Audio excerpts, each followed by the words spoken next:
So yeah, tell us the news and what you're announcing here today. Oh yeah, we're here today to announce the final link of our coaching staff, senior coaching staff. So naturally there was some suggestion that Anthony Stewart may be looking elsewhere. I'd like to say today he certainly is not. Anthony is coaching the Chargers for season 2023.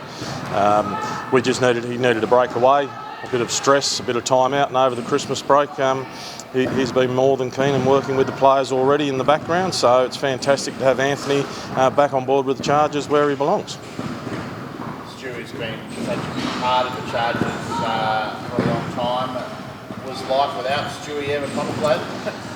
Not really. I think we've had a very hard couple of years with COVID, so everyone needed a bit of a break and time away from each other. And then I think that realistically, I don't think Stewie's finished where he really wants to go with the Chargers yet. We've naturally won the championship last year, which is another massive feather in his cap and the team and the club's cap.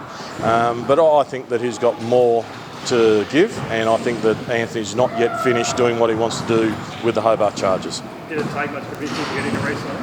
No, not really. Like I said, I just think that everyone was a bit stressed, and you give 5 minutes away from each other and then you settle down and off we go again. So no, I think there was no risk. What's your dream for the Chargers? Obviously they've had success on the court, off the court, always ticking along pretty well. What's your dream for them? Look, I still think our role is the community, bringing the kids, being involved with the kids, getting that stage, being a feeder to the NBL.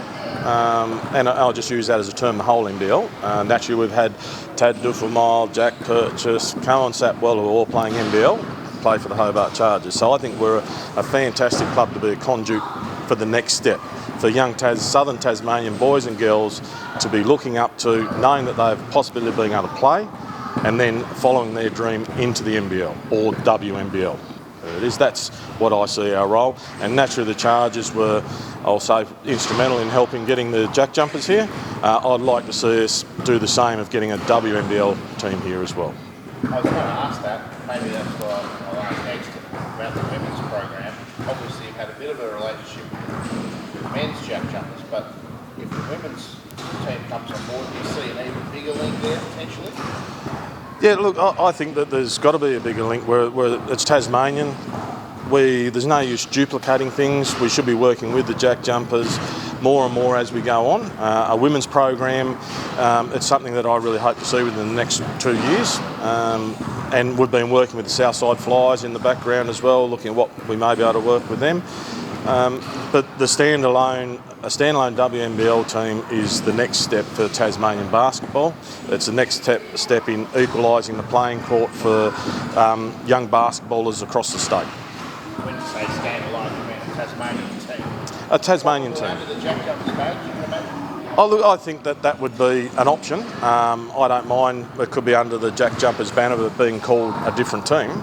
There's no issue with that. The AFL have gone down the road with the AFL teams and the WAFL teams being aligned together. So again, that's all discussions for the future. My view is that we really need to be pushing to make it an equalised playing court and get a WNBL team here for our girls to be playing a national competition. We've seen some of the Jack Jumpers players come back with success and play with you guys. Mm-hmm. Is that a case-by-case basis? It'd be tricky to put anything too rigid in place in terms of that relationship with them. Yeah, look, again, I think I'll let Stewie answer most of that. My view is that we do have a great partnership with the Jack Jumpers, and we want to be looking at who wants to stay in Tassie, who's available for Tassie, but also it needs to be who's going to fit what the Chargers need to do as well. So it's got to be a two-way street on that one.